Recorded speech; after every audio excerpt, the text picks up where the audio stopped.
you're ready.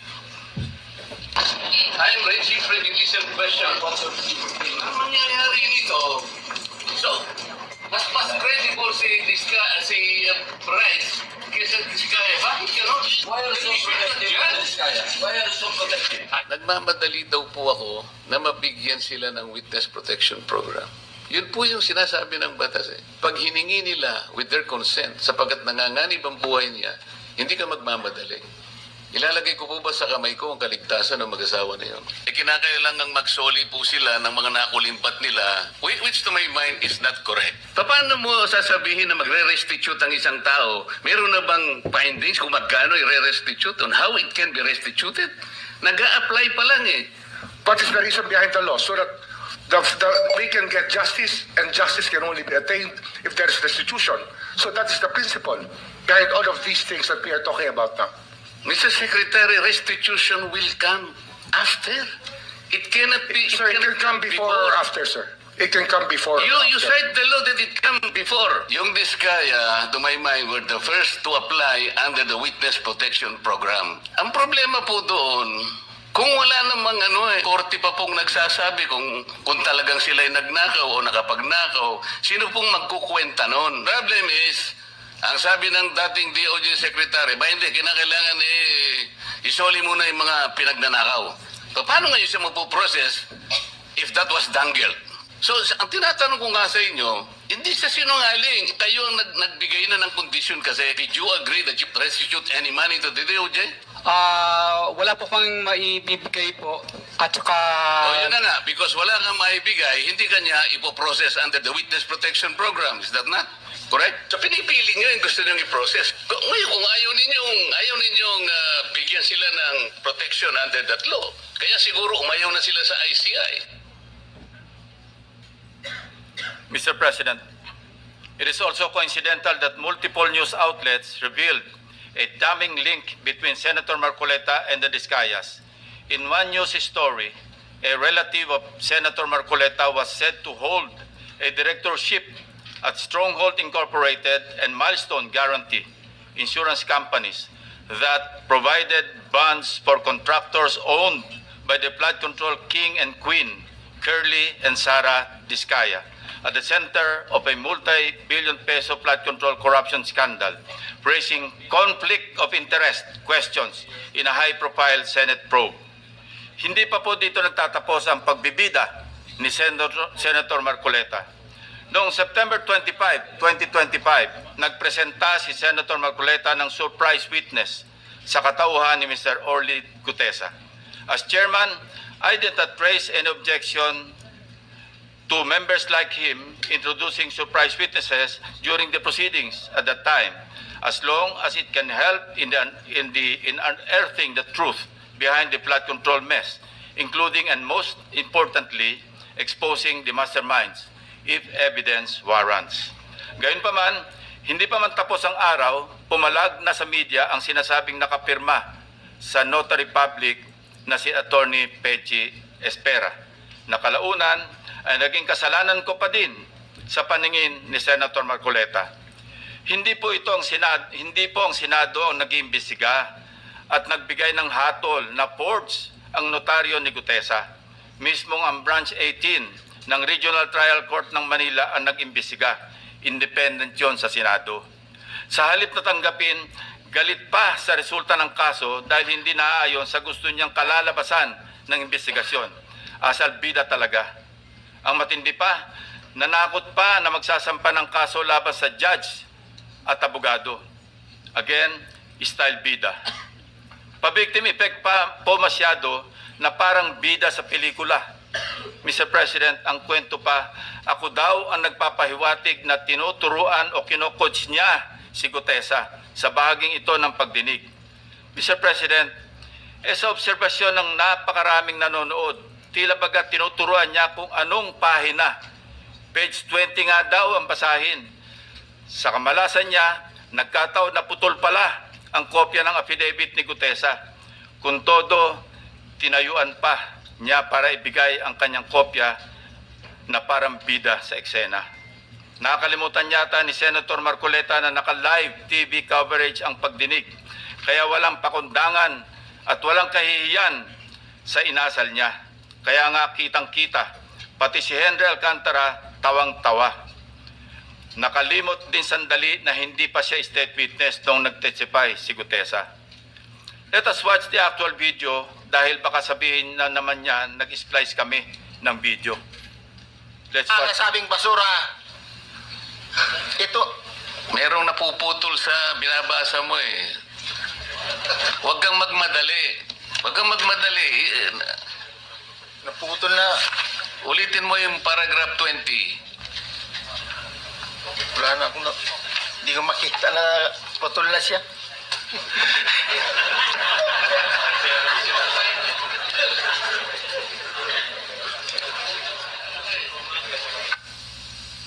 I strongly deny that I made mention of him coaching Gutesa, Mr. President. Ulitin ko, sakaling hindi pa rin talaga magets, tinanggap pa rin ng komite ang sinumpang salaysay ni Gutesa bilang valid at bahagi ng record dahil sa katotohanan siya ay personal na humarap at nagpatunay under oath ng nilalaman ng kanyang affidavit. Ang masama, Mr. President, tinanggap naman natin sa record ang testimonya ni Mr. Gutesa. Hindi pa rin tumitigil sa kakareklamo si Senator Marcoleta.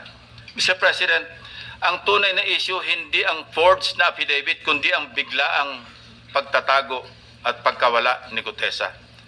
For the information of this body, Mr. Gutesa, who was presented as a witness by Senator Marcoleta, has been unavailable since his initial appearance. Moreover, the committee made the option for Senate protection available to him, but he declined as evidenced by his signed waiver. And we are dutiful in locating him, Mr. President. Pinuntahan namin ang lahat ng addresses para mayabot ang imbitasyon ng komite and even rigorously visited our CCTV camera footage. Again, displaying his obsessiveness for the nth time, Senator Marcoleta even lambasted me by implying that I was surveilling his office. Galit na galit. Samantalang nais lamang nating matukoy kung sakaling may kasama si Mr. Gutesa nang dumating sa Senado upang sa gayon ay magkaroon tayo ng lead kung paano siya muling maimbitas sa susunod na pagdinig. Hindi ko na nga pinalaki ang aking mga obserbasyon sa paksang ito, Mr. President. Sa halip, sinubukan pa rin naming hingin ang kanyang tulong sa paghahanap kay Sergeant Gutesa. Again, Senator Marcoleta in his TV show ranted against me. Let's watch. Tatanungin ko siya, bakit mo kinur sa akin ito? Iniinsulto mo ba ako? Parang insulto naman sa akin yun. Ba't mo ikukur sa akin? Sino ka ba? I dare ask, Mr. President, if a committee member brings a witness bearing such damaging allegations, does the burden of transparency not follow? Is it not just proper to cooperate with the committee regarding his whereabouts? Why then does Senator Marcoleta find my position so offensive? On many occasions, Senator Marcoleta made statements that undermine the authority and collective integrity of the committee. Mukhang aabutin tayo hanggang bukas kung iisa-isahin ko pa lahat ang katakot-takot na pag-alipusta ni Senator Marcoleta sa komite na kinabibilangan din naman niya. He continued the same litany in his speech yesterday, Mr. President. Let me count and rebut it once and for all. 1. On the release of the minority report, tahasang pinagmamalaki ni Senator Marcoleta ang minority report for the lack of better term, he said, na kanyang nilabas noong December 10, 2025, na siya ring naging paksa ng kanyang litanya kahapon. For his information, I wish to underscore a part of Section 22 of the Senate Rules shown on the screen, which states that, and I quote, concurring and dissenting reports may likewise be made by the members who do not sign the majority report within 72 hours from the approval of the report. Napakalinaw naman po, Mr. President. Concurring and dissenting reports may be made 72 hours after the committee report has been approved by the majority vote of all its members. Siya na nga itong gawa ng mga bagay na wala naman sa alituntunin ng Senado. Pagkatapos, ako ang pagbibintangan niya na epal. He even had the audacity to declare, and I quote his speech, a submission anchored on the same hearings, 3 of which he actually presided, the same resource persons, and the same affidavits. Masasabi ba niyang pangbasura lang din ang lahat ng yun? At this point, Senator Marcoleta must know that rhetorical fallacies do not amuse me, Mr. President. If the release of this so-called minority report and its contents did not amount to a direct affront to the chairman and to the committee as a collegial body, then I am not sure what is. May I also emphasize, Mr. President, that this same report brazenly stated that, and I quote, the BRC, Blue Ribbon Committee, cannot and should no longer compete with the National Prosecution Services and eventually the judiciary in finally disposing of these cases, unquote. Clearly implying that the committee must conclude its proceedings. Mr. President, sino ba siya para pangunahan ang chairman at ang mayorya na miyembro ng committee? Wala sa lugar, wala sa hulog. Saganang akin lang din naman, kagulat-gulat po ba ang naging reaksyon ng representasyon na ito na walang lugar ang ulat na yan kundi sa basurahan? Kayo na ang humusga, Mr. President. Number 2, let us go to the BRC draft partial committee report na pinamahagi ng komite noon pang ika-11 ng Pebrero nitong taon, na sa mismong araw na ito ay 1 buwan na ang nakakalipas, na siyempre ay laman din ng only reklamo ni Senator Marcoleta. Anya, ang natanggap ng kanyang opisina ay isang PDF file or document na may watermark ng bawat opisina na nakatanggap nito na wala man lang daw pirma ng chairman ng komite. Natural, walang pirma dahil advance copies lang naman ang pinadala namin sa opisina ng lahat ng members. Common sense naman po, Mr. President, na binigyan ng soft copy ang bawat miyembro upang madaling mabasa at mapag-aralan ng ang lahat ng nilalaman nito simultaneously. Properly informed naman po ang mga staff ng mga senador na available mula sa aming opisina ang pisikal na kopya na lagpas 400 pages ng committee report upang mapirmahan sa hudyat ng mga ginagalang na miyembro ng komite. Ang ating inisyatibo upang pabilisin ang tamang proseso ay talagang masama pa rin sa paningin ni Senator Marcoleta.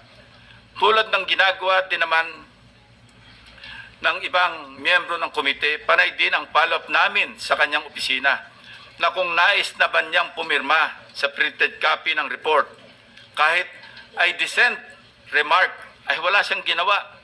Bakit ngayon ay maghahanap siya ng Blue Ribbon Committee report na nakatenga sa kanyang opisina noong 1 buwan pa? Incidentally, as of yesterday, only Senator Bam Aquino has affixed his signature on the partial committee report. It goes without saying that I respect each and every member's decision when they will sign the report, if at all. What I despise is Senator Marcoleta's audacity to lie about his inability to sign the same by citing an untruthful reason for not signing, Mr. President.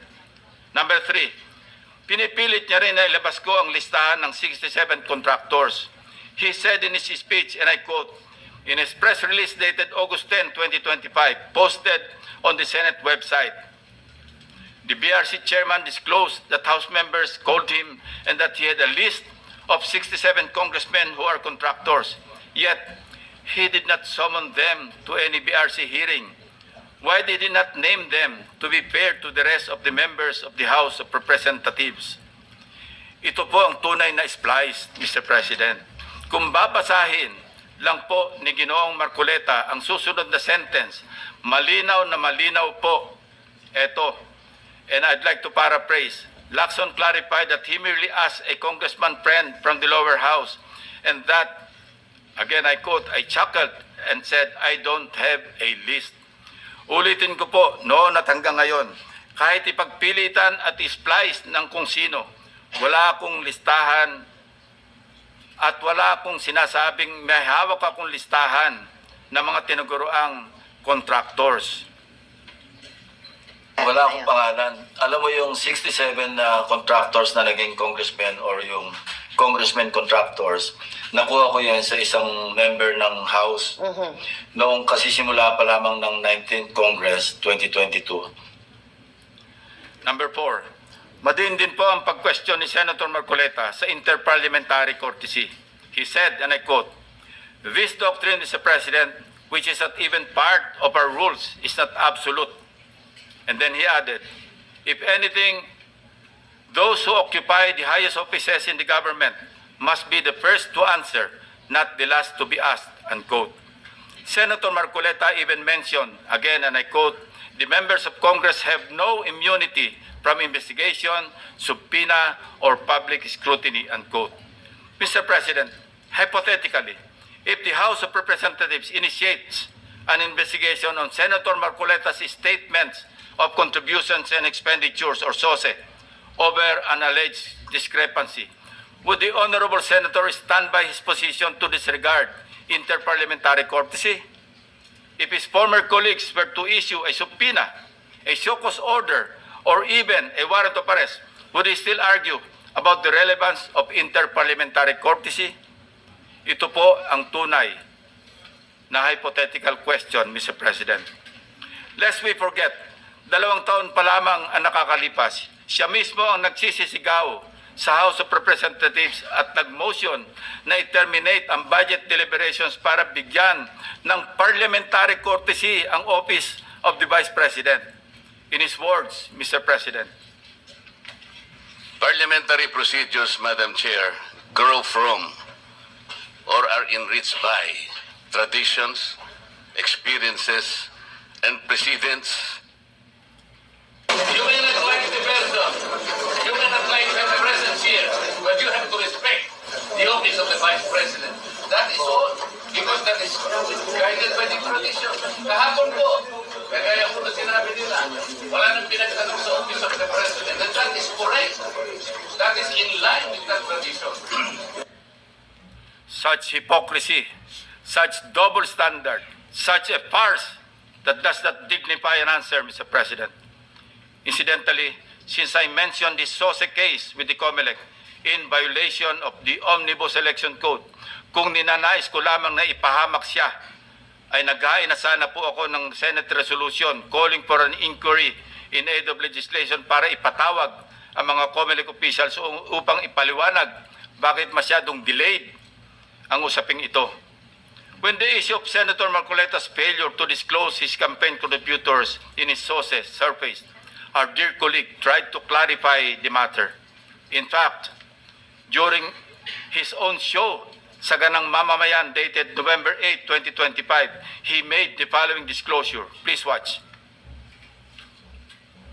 Nelson, alam mo, mga kaibigan ko, nagbigay sa akin talaga. Alam mo, pakiusap lang nila, isa lang. Tanggapin mo ang tulong namin sa'yo. Okay. Congressman ako noon, Kong. Kami po ay naniniwala na karapat dapat kang makarating sa Senado. Tanggapin mo ang lagang to. Marami sila. Isa lang ang kanilang pakiusap sa akin. Ano po yun? Eh sana wag mo na kaming i-disclose ang identity. Ngayon, kapag ka naglagay ako ng figure sa contribution, mapipilitan akong mag-disclose ng pangalan nila. Alam mo kung bakit? Merong kaakibat na kung tawagin ay deed of acceptance of donation. Paano yun ka ako? Contribution to eh. Hindi, sabi niya, binigay ko nga sa'yo, contribution, pero utang na loob mo sa akin yan. Ituring mo na lang na utang, sabi niya, di ba? Loan. But when he was issued a show cause order by the COMELEC, he tried to backtrack on his arguments by saying that he received those contributions when he was not yet a candidate, as defined by the decision of the Supreme Court. I guess Senator Marcoleta and his legal team thought they were being smart by being technical about when these contributions were made. Pero nakakatawa, Mr. President, ay wala nang mas lilinaw pa sa sariling pag-amin ni Senator Marcoleta. Tumanggap siya ng pera para magkaroon siya ng utang na loob sa mga taong yon. Isang maliwanag na admission against interest, ang sabi nga ng mga abogado. bilang isang abogado, dapat alam ni Senator Marcoleta na dahil dito ay shoot siya sa balde sa kasong indirect bribery under Article 211 ng Revised Penal Code dahil member siya ng House of Representatives ng panahon na yon.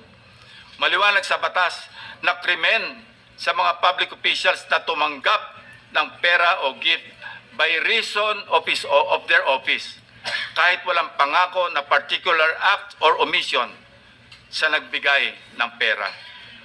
Bakit nga ba hanggang ngayon ay hindi pa rin nilalabas ng COMELEC ang resolution ng SOSI case ni Senator Marcoleta?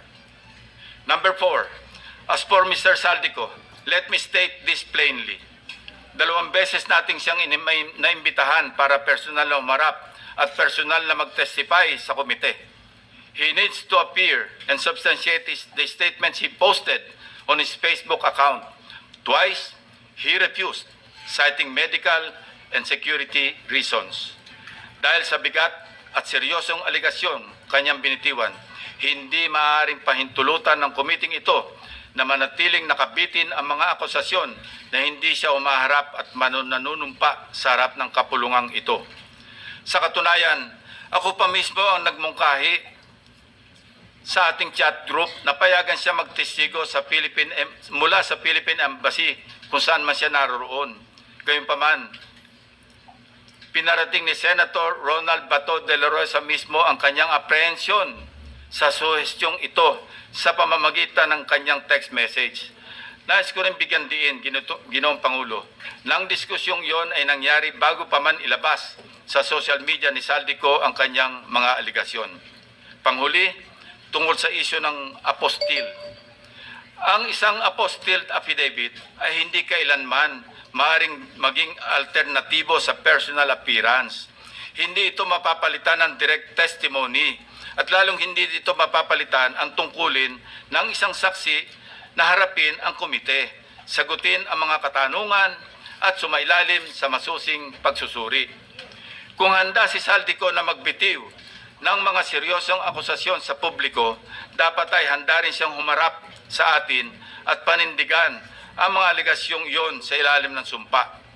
Ikalima, sa kanyang akusasyon sa representasyon ito kaugnay ni Congressman or former Speaker Martin Romualdez.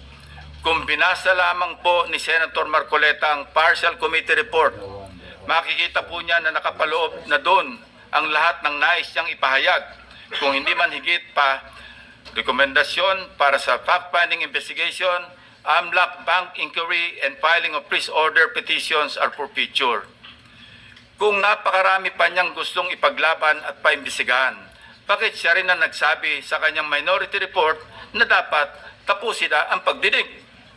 Kung sa bagay, kung mayroong isang bagay na consistent si Senator Marcoleta, ito ay ang pagiging inconsistent sa kanyang mga pinagsasasabi. As to the other witnesses allegedly not invited by the committee, it bears stressing that the committee has not terminated its hearings, contrary to the suggestion in the so-called minority report. The intention at this stage is simply to have the partial committee report filed and sponsored in order to reflect the evidence received thus far and to allow the committee to consider the next steps, taking into account the views of the members on other areas that may be pursued as the path forward toward the eventual conclusion of the hearings. As to the other matters raised under the rules of the Blue Ribbon, the chairman serves as the chief executive officer of the committee and, as such, exercises broad discretion over matters pending before it, including the invitation of witnesses. Members may suggest witnesses or move for the invitation during a hearing, and if such motion is approved by the members of the committee, the same will, of course, be respected by the chair. Pang-anim, sa kawalang kamatayang i-give up ang KIG remark na umabot din sa isang full privilege speech upang ipangalandakan na ako ay nasa likod ng pag-splice ng kanyang video upang siya ay siraan. His statement, and I quote, verbatim, Mr. President, ang gawin natin po para madali, i-give up natin ang KIG. Then, mako-coordinate na natin lahat, unquote. Is that merely suggestive, Mr. President? Ito ay kasing kintab ng bumbunan na nasinagan ng tirik na araw sa tanghalin tapat, Mr. President.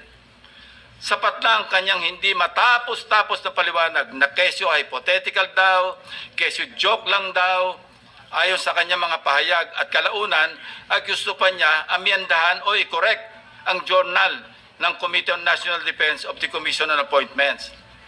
Mag-iingat po tayo rito, Mr. President, sa kanyang gusto mangyari. Your Honor, being the chairman of the Commission on Appointments and some of us here as members, we must study diligently the legal implications of Senator Marcoleta's motion now pending before the Commission on Appointments. Anyway, going back to his, i-give up natin yung KIG statement na in-splice ko daw, na marin kong pinabubulaanan.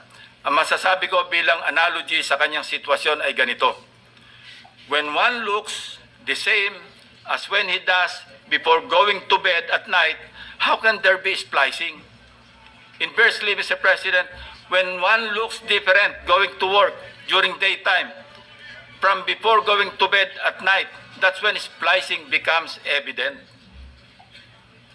Matanong ko lang po, sino ngayon ang magaling mag-splice, Mr. President? Hindi ko kasalanan ng mga salitang nagmula sa sarili niyang bibig. May tawag nga dito ang mga Gen Z. Classic case of gaslighting. Number 7, sangkatutak na ang mga pahayag ni Senator Marcoleta na napakalinaw na hindi pumapabor sa ating pambansang interes. Sangkatutak na rin ang mga nagbigay ng kanilang mga negatibong reaksyon. Ngunit sa hulit-huli, ako pa rin ang sinisisi ni Senator Marcoleta. He even went far beyond by debunking and undermining the historical facts about Tomas Cloma. Senator Marcoleta said, I was all wrong when I said that this Spratlys was discovered and consequently occupied and owned by lawyer and businessman Tomas Cloma, citing the principle of terra nullius or res nullius. It was for him a historical distortion. Curiously, Mr. President, these narratives align with those of the Chinese narratives, plucked directly from the People's Republic of China's Ministry of Foreign Affairs official website, Mr. President. Let's show the slides.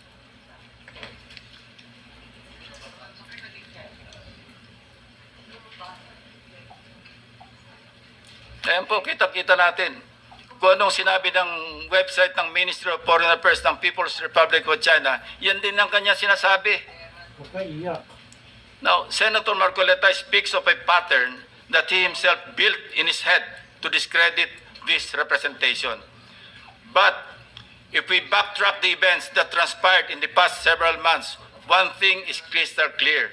When cornered by the fault of his own doing, he employs a diversionary maneuver, pathetically stretching the conversation, no matter how illogical, until people get drained and tired.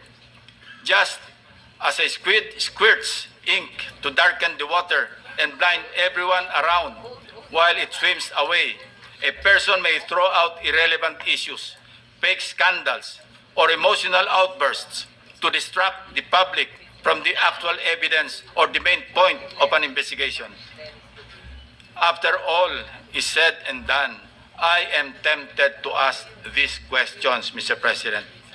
On the West Philippine Sea, which side of the South China Sea is Senator Marcoleta on? On the anomalous graft-ridden flood control projects, is Senator Marcoleta for the Discayas or the people of the Philippines? I think we know the answers, Mr. President. Thank you, distinguished colleagues, and thank you, Mr. President. Majority Leader.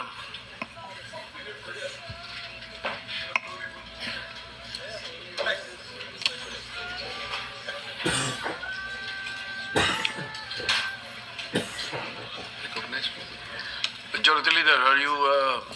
Is it interpellation, Your Honor? I'd like to ask the gentleman from Pampanga, Tarlac, is he standing up to wish to interpellate the Senator Marcoleta, what is the gentleman pleasure? from Cavite? You're recognized. What is the Thank you, pleasure? Mr. President. Seeking the floor. Unang-una, ako po yung nagtataka, Ginoong Pangulo, pagka po pala si Senator Ping Lacson ang magdi-deliver ng privilege speech, wala pa po tayong nate-take up na kahit ano. Siya pala ay masyadong special dito sa chamber natin. Kasi po, pagka kami, lalong-lalo na ako, minsan patatapusin na lahat muna. Aabot po ng halos alas 7 hanggang alas 8 ng gabi. Kaya kung minsan po, pag ako nagdi-deliver ng speech, wala na si Senator Lacson. Ganun po pala siya ka-importante. Majority Leader, I think you should answer that particular Yes, Mr. President, statement. yung privilege speeches, alam mo, dalawang linggo na lang po naiiwan with due respect to Senator Marcoleta. Talagang tinutulak natin yung legislation. Una, yung privilege speeches, we put always, and it's been a practice in the past, in the tail end of the discussions, because the privilege speeches can take up a lot of time. Yung nangyari po kasi kahapon, just a speech ni Senator Marcoleta, with due respect to the two sides, binanggit po niya yung pangalan ni Senator Lacson. So, it is obvious that Senator Lacson would like to respond. So, usually, when it is personal and collective privilege, especially when they're trying to defend themselves, kasi gusto mong i-defend sana ang sarili mo, binibigyan po natin ng pagkakataon. Ang senador na tumayo at any given point in time. Kaya kung sinabi din po sa akin ni Senator Marcoleta kahapon na ito po ay personal and collective dahil galit ako kay Senator Lacson, ginawa kong agad-agad. Pero hindi po niya kwento sa akin ano yung purpose ng kanyang speech. Kaya nung linapitan niya po ako for speech, binabigyan po natin Senator Tulfo muna, pagkatapos si Senator Tulfo, Senator Marcoleta naman po. Pero yung laman po ng speech ni Senator Marcoleta ay binabanatan isang membro ng Senado. Obviously, that member of the Senate will stand and defend themselves. We have to give them priority. It goes for any member of the Senate, Mr. President. We will give that privilege to any member of the Senate. Thank you. All right, thank you. Sir President, ang sinasabi ko lamang po ay ngayon ko lang po na nakita ang ganitong special treatment. Hindi ko naman sinasabi, Sir President, na lahat ay ganito. Kasi po yung yung una pa po bago ito, Mr. President, naalala ko, tinapos muna lahat po ng bisita, pati po yung mga galing sa Southeast Asian Games. At kahuli-hulian nga po, inabot po ako ng alas 8 ng gabi. Yun lamang po. Ngunit gusto ko pong makapagtanong sana sa ating ginagalang na Senator Ping Lacson kung siya po ay papayag. My pleasure, Mr. President. Hindi ko po alam, Sir President, Your Honor, kung paano ko, sana ko mag-uumpisa sapagkat hindi ako ang subject matter nung aking diniliver na privilege speech kahapon. Kaya kung sagutin at iisa-isahin sa inyo, ngunit ang nangyari, parang ad hominem ang nangyari.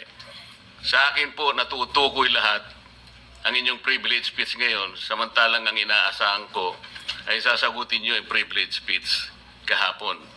Kasi kung ganun pong mangyayari, Mr. President, malilihis na naman po tayo sa inaasahan ng ating mga mamamayan. Dito lilitaw ngayon ang nauna pong mga patakarang nakita ko sapagkat kailanman hindi natin makakalimutan at huwag nating kalimutan na talaga pong nilimas po ang kabangbayan. Yun po yung gusto nating pag-usapan dito. Kung sasagutin ko po ng isa-isa ang ibinibintang po ninyo sa akin, maliliis na naman po ang pinag-uusapan na kailangan na po ng taong bayan na malaman na po ang katotohanan. Sino po ang may pakana? Sino po ang mga mastermind sa nangyaring nakawan sa ating kabangbayan? Ito po ay hindi pangkaraniwang pagnanakawan, Ginoong Pangulo. Yun po ba ang gusto niyong mangyari, Ginoong Ping Lacson?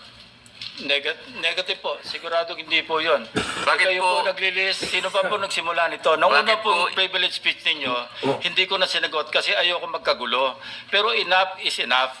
Kahapon, nanonood ako sa aking opisina, gusto kong bumaba, kaya lang malalim na ang gabi at ayoko maabala yung trabaho sa Senado. Kaya nagsabi ako sa ating Senate President, at ito'y na-manifest niya kahapon, narinig ko, na I was told na sasagot ako ngayong araw na ito. Wala pong gustong maglihis sa usaping flood control. Ako nga po, very passionate po ako dyan, mulat sa pool. Wala po kayo rito. Ako po'y talagang lumalaban sa korupsyon. Pagdating sa national budget, pagdating sa lahat ng usapin, hindi nyo po matatawaran ang aking hangarin, maituwid ang lahat ng katiwalian dito sa ating bansa dahil hindi po tayo muusad. Pero enough is enough. Patuloy po kayo sa pag-atake sa akin. Balikan nyo po, res ipsa loquitur. Andyan po lahat eh. Wala po ko inimbento. Salita nyo po lahat yan eh. Sabi nyo, iniinsulto ko kayo. Sagutin nyo po. Totoo po ba o hindi yung ating napanood sa mga video? Totoo po ba o hindi yung aking mga binanggit? Tapos na po kayo. Tapos na po. Kasi po ganito May I eh. suggest that the two gentlemen address the chair instead of addressing each other. Sorry, Mr. President. Pagpaumanhin po ninyo, Ginoong Pangulo, ngunit nakakalimutan po ng ating Senator Ping Lacson na siya po ang nagumpisa sa ngayon lang eh. Ako raw po ay defensor ni Diskaya. Palagi niyang ipinipilit yon. Hindi niya makalimutan ang sinabi ko na nung ako po ay nasa Blue Ribbon Committee, tungkulin ko po kasi na ipaglaban ang sino man, witness man siya, resource person, siya po ang kauna-unahan na nag-apply ng Witness Protection Program.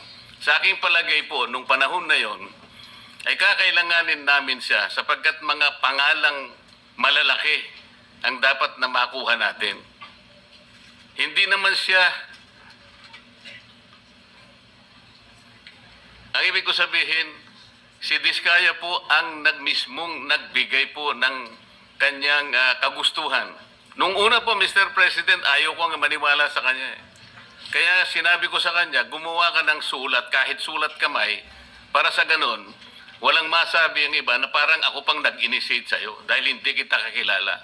Kailangan malaman muna natin kung ano ang laman ng iyong testimony. At kailangan ma-determine natin kung talagang meron kang may kukontribute na mga pangalan. Kasi importante na lumitaw ang mga pangalan ng mga taong talagang utak ng pagnanakaw na ito. Yun po ang pinag-umpisahan nun eh. Dahil mabigat ang kanyang gagawin, Mr. President, nakita ko sa kanya kagustuhan na siya sumailalim sa Witness Protection Program. Kinilala ko naman yun, Mr. President. Malalagay nga sa alanganin ng buhay niya. Yun po naman yung nakalagay sa batas eh. Bakit ngayon aakusahan ako na ako pa ang nagdidepensa sa kanya? Nandun naman po sa batas eh. Kaya nga po nang ipilit po ng ating DOJ Secretary na pinipilit niya magkaroon ng restitution, sinabi ko huwag mong gagawin yan. Wala naman sa batas yan eh. Ipipilit ninyo sa pamagitan ng memorandum ninyo na kahit wala sa batas para siya maging katanggap-tanggap na witness protection program witness, ay gagawin niyong mag-restitute siya. Wala po sa batas yun, Mr. President. Yun po yung nilalaban ko. Kung napagkamalan niya na dinidepensahan ko, hindi po pwedeng ganon, Mr. President. So ngayon, hanggang ngayon, pati ba naman ang asawa ko na independent director, kakalantariin pa rito. Saan ba natin pag-uumpisa ng pag-uusap na ito? Pagkatapos, ipipilit na naman ninyo yung Kalayaan Island Group. Ano po ba patakaran dito, Mr. President, Ginoong Lacson? Kailangan bang samot-samot ang gagawin mo para sa isang privilege speech? Kayo po'y matagal na sa Senado. Alam ko po, kabisado nyo yung patakaran dito. Ang isang privilege speech na katutok lang sa isang subject matter. Pero ang gagawin po ninyong samot-samot ito, at pagkatapos ay mag-uumpisa kayo na para bang ang nilalaman ng privilege speech ninyo puro ad hominem. Wala po tayong matatapos dito. Ang hangarin po natin dito ay yung subject matter na pinipilit natin sapagat ito po ang hinihintay ng taong bayan. Kung sasagutin ko po ng isa-isa at ang iba po'y sinagot ko na, ay lalayo po tayo.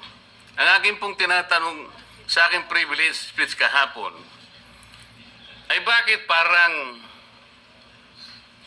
hindi ninyo pinagbigyan ang ibang mga tao na napakarami nilang dapat sabihin para sa ganun malaman natin ang katotohanan. Kayo po ang nagsabi, Senator Lacson, Mr. President, napupuntahan natin lahat ng lugar na kung saan ang ebidensya.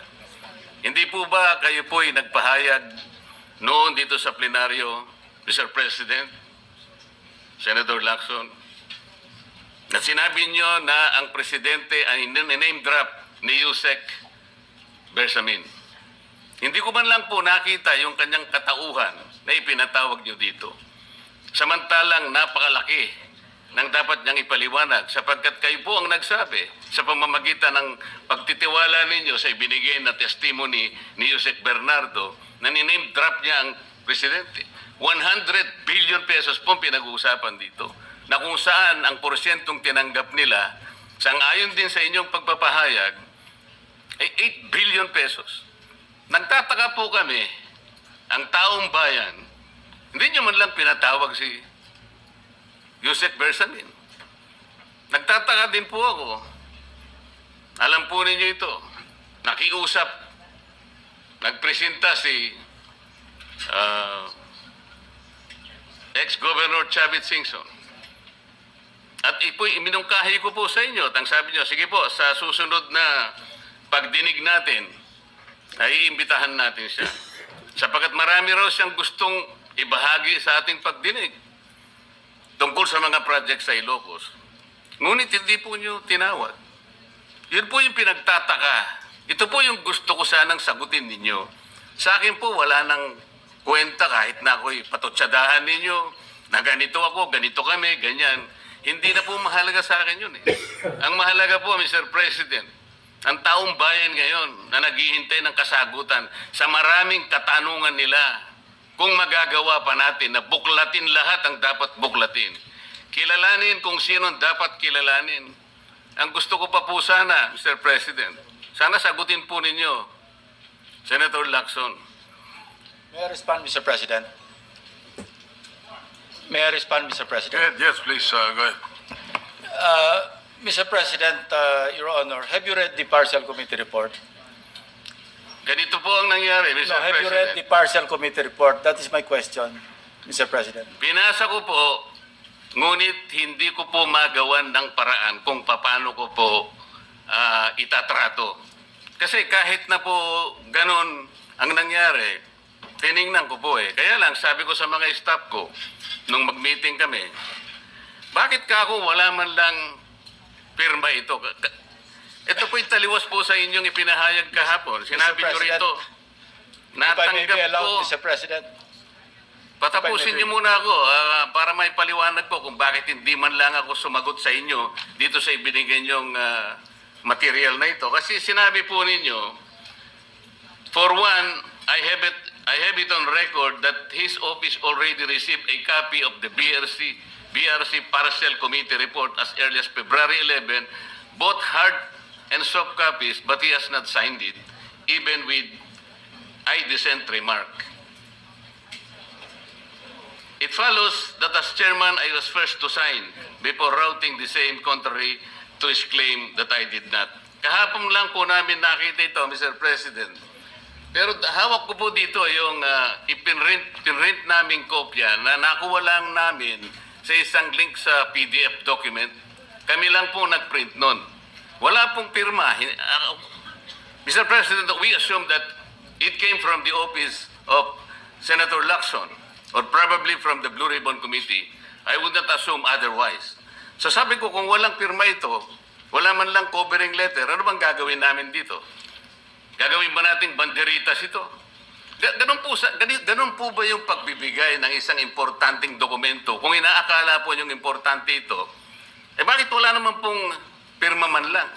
Sa akin palagay, hindi po ganun ang pagtrato sa amin bilang miyembro ng Blue Ribbon Committee. Dapat man lang sana, kahit na initial nyo lang po at meron siguro kayong instruction doon, anong gagawin namin dito? Now, before Senator Lacson responds, Will you answer the question? Did you read it or not? That was the question. Yes, Mr. President. You read it. Okay, Senator Lacson, go ahead. Yes, Mr. President. I mentioned it in my privilege speech. Binigyan po natin ng tikitig isang kopya na may watermark ng kanilang opisina. Una, nagkaroon po tayo ng isang masamang experience na nag-leak yung nauna ng ni-route na committee report. So naisip namin, para matunto natin kung saan opisina manggagaling ang leak, bigyan natin ng tikitig isang kopya. Hindi po talaga pipirmahan nyo kasi advance copy po yun eh. Nasabihan po namin ang kanilang mga staff na kapag ready na sila na pumirma at nabasa nila, hudyatan nila kami, ipapadala namin yung physical or yung hard copy. Nandun po yung signature page, nakapirma po ako doon. Hindi ko po pwedeng ikalat yon nang wala akong pirma kasi ako yung chairman. Hindi niyo po narinig yung aking paliwanag sa aking privilege speech na talagang walang pirma yung aming ikinalat sa bawat miyembro. Dahil yon para lang mapabilis kasi 400 pages po. Alam ko magtatagal mabasa. So para simultaneously, isipin niyo po Mr. President, kung isang kopya lamang yon na aking igagala sa 17 o 20 miyembro ng Blue Ribbon Committee, isang taon po baka hindi pa tapos mabasa. So gumawa kami ng nag-devise po kami na isang pamamaraan para simultaneously, sabay-sabay nila mabasa with the advice to their staff na kapag nabasa na at ready ng pumirma, sabihan kami, dadali namin yung kopya na mayroong signature page at sa kanila pipirmahan. Katunayan kahapon po si Senator Bam Aquino. Binigyan namin sa kanya yung may signature page at pumirma siya. Hindi po matatapos kung yung 467 yata na pages, iisa-isahin namin iikot. Mahirap po. Gumawa na nga kami ng paraan para matakil na sa floor, ma-defend ko, at makapag forward tayo na tulad ng binanggit ko sa aking privilege speech, simula na tayo uli ng mga panibagong pagdinig. Ngayon, sinabi po ni Senator Marcoleta na bakit hindi inimbitahan si Undersecretary Bersamin. Kaya ko po tinanong, kung nabasa niya na yung report, kung meron po siya may ipakita sa akin doon sa committee report o doon sa TSN, doon sa minutes ng pagdinig na nabanggit ang pangalan ni Undersecretary Bersamin. Bukas na bukas din po o bigyan natin 3-day notice rule. Tatawag po ako ng pagdinig, ipapatawag natin si Undersecretary Bersamin. Ang binabanggit niya po yung aking interpellation sa DBCC na kung saan si Undersecretary Bernardo gumawa ng personal na sulat kay Pangulong Bongbong Marcos. At sinasabi niya doon na ito yung mga personalidad na alam niya, na naalala niya na merong allocable at kung ano-ano pa. Wala po sa Blue Ribbon Committee minutes yun. Sa labas po yan sa plenaryo, sa DPCC, sa National Budget Deliberation. So kung may papakita po sa akin ng ating kasamahan, Senator Marcoleta, na mayroong isang mention sa affidavit o sa salaysay ni Undersecretary Bernardo na binanggit si Undersecretary Bersamin, di tumawag po tayo ng pagdinig at mag-motion siya na ipatawag kung sino man ang gusto niya patawag. Ngayon, si Governor Chavit Singson, wala naman pong paliwanag. Ano po yung ite-testify? Konektado po ba sa issue at hand, which is the flood control projects? Kung konektado po, sana sumulat po siya sa chairman at sinabi niya, ito yung lalamanin ng ite-testify o ito yung naka-attach yung draft affidavit ni Governor Chavit Singson. Sino naman ako para tumanggi na ipatawag kung sino man yung resource person? Nagpadala nga siya ng surprise witness, siya lang nakakaalam eh. Hindi ko po inawat eh. Mr. President. No, sandali po, hindi pa ako tapos. At nung hinanap kong pilit, pinagtanong ko yung mga addresses, lahat ng mga kakilala ni Gutesa. At inalam po namin sa pamamagitan ng CCTV footage. Baka naman merong sumalubong o merong kasama na pwede natin matunton kung nasan si Gutesa. Ganun po kasi ang aking pagnanais na talagang get to the bottom of this issue. Pero bigla po nawala eh. Ano po magagawa ko? Mr. President, wala nga pong nakasulat dun sa transcript tungkol nga po dun sa binanggit niya sa plenary na pangalang Adrian Bersamin. Paano nga pong mababanggit doon, Mr. President, hindi nga niya pinatawag eh. Samantalang dapat niyang ipatawag, siya mismo ang nag-highlight. Isip-isipin po ninyo, nagawa po ni Senator Lacson na isama sa plenary debates ng ating 2026 budget. Ganun ka-importante ang bahagi na yon, Mr. President. Hindi ba dapat ipinahayag mo yun eh? Malaking bagay yun. Ibinulgar mo pa nga eh. There are 2 public officials I will reveal this morning. Ganun lang. Ba't hindi mo pinatawag? Kung pinatawag mo yun, malinaw na malinaw, nalagay sana sa transcript. Ganun lang naman ang ibig sabihin eh. Sa mga tweet, iniwasan po, Mr. President, para hindi malagay sa transcript. Pagkatapos ikakatwiran po ninyo, kung nasa transcript, di sana pinatawag ko. Baligtad po ang ginawa ninyo, Mr. President. Katulad din po sa 30 Nara Street sa South Forbes. Ilan po yung binanggit ng mga tao doon? Hindi ko po sinasabing totoo yun, pero for purposes of the inquiry and investigation, kung talagang ganun, kalawak ang inyong pananaw, dahil pati nga po yung pagpunta ni Gutese, pati CCTV po pinakita ninyo. And dami po sana ang pagkakataon na nakita sana lahat ng mga binanggit ni Saldico na mga ginamit na sasakyan. Makikita doon sa pagitan ng alas 9 hanggang alas 10 ng umaga.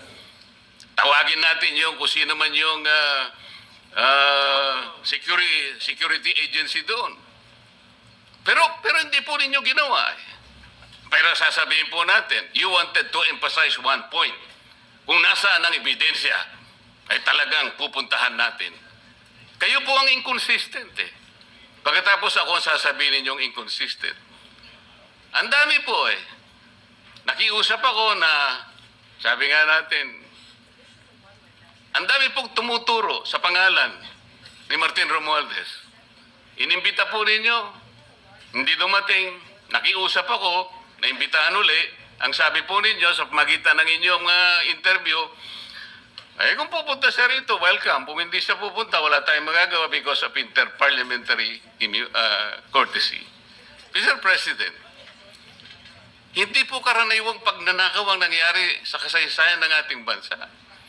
Hindi po ba ninyo naiisip, mismong kabang bayan ang tumagilid, pagkatapos magtatago kayo sa prinsipyo o doktrina ng interparliamentary courtesy? Kung ako po ang chairman ng Blue Ribbon Committee, Mr. Chair, Mr. President, hindi ko po igagalang interparliamentary immunity sapagkat ang pinag-uusapan dito interes ng mamamayan. Huwag po tayong magtago kung saan-saan. Sinabi po ninyo, Mr. President, Senator Lacson, yung Apostille Convention. Hindi ba pinahayag po ninyo sa isang pag-i-interview ninyo na kung si Saldico lamang ay makakuha ng isang subscribe statement, kahit sa Zoom lang, ipatatawag namin siya? Bakit hindi po ganun ang ginawa ninyo? Pwede naman siyang mag-Zoom pagkatapos na magkaroon ng Apostille sworn statement. Bakit hindi po ninyo ginawa? Meron naman pong Zoom eh. Natatakot yung tao. Nanganganib ang kanyang buhay. At palagay ko naman, nanganganib nga talaga. Iintay pa po ninyo na humarap sa inyo. Pwede naman ang Zoom eh. Kung talagang gusto nyong tuntunin ang lahat ng mga ebidensya na dapat nating puntahan. Ito po yung pinupunto ng aking privilege speech kahapon eh. Hindi ko nga po alam na kapag ako po ang magdi-deliver ng privilege speech, Mr. President, palagi po kayong nawawala kasi nga nasa bandang huli na po ako eh.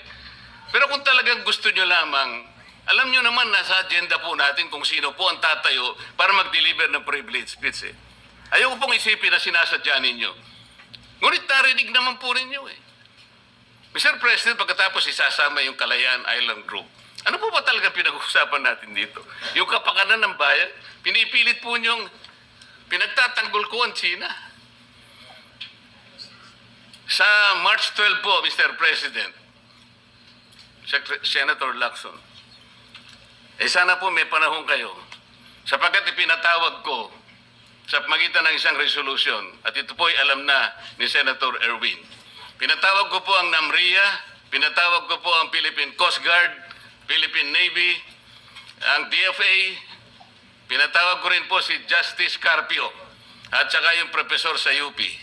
At kung sino man po ang interesado, pero once and for all, malaman po natin dito kung sino ang sinungaling, kung sino ang makatsina, kung sino ang naggagaling-galingan at nagpapanggap na expert in international law. Sana po, Senator Lacson, nandun po kayo. Mr. President, may we hear from the chairman of the Foreign Relations Committee because his name was mentioned.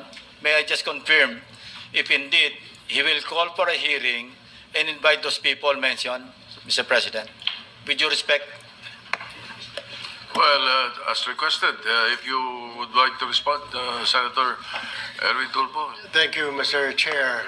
This morning, I have received a letter from the Department of Foreign Affairs citing that they cannot attend, including NAMRIA, Mr. Chair, and we have already written to the various chiefs of staff of the members of the Committee on Foreign Affairs.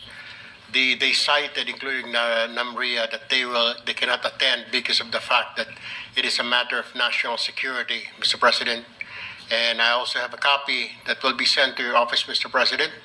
The reason given by NAMRIA, the Armed Forces of the Philippines, and the Department of Foreign Affairs, Mr. President. In other words, Mr. President, the gentleman from Pampanga and Tarlac is confirming something that is not confirmed. Mr. President, that is too much of a statement. Kausap ko pa lamang ang chairman at kaming dalawa po nagkakausap at niremind pa nga ako yung mga nakarang araw na March 12, okay ka na. So, ang sabi ko sa kanya, ito po ang dapat nating maimbitahan. Bakit naman po nagkaroon ng issue sa national security ang pagdinig tungkol sa usapin sa West Philippine Sea?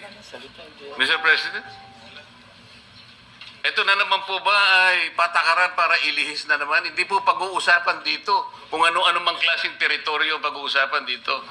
Ang pag-uusapan lang natin ay yung masigalot na pinalalaki nila at hindi nila maintindihan na walang kamatay ang West Philippine Sea. Nakalagay po kasi sa Administrative Order number 29, dated 2012, Mr. President.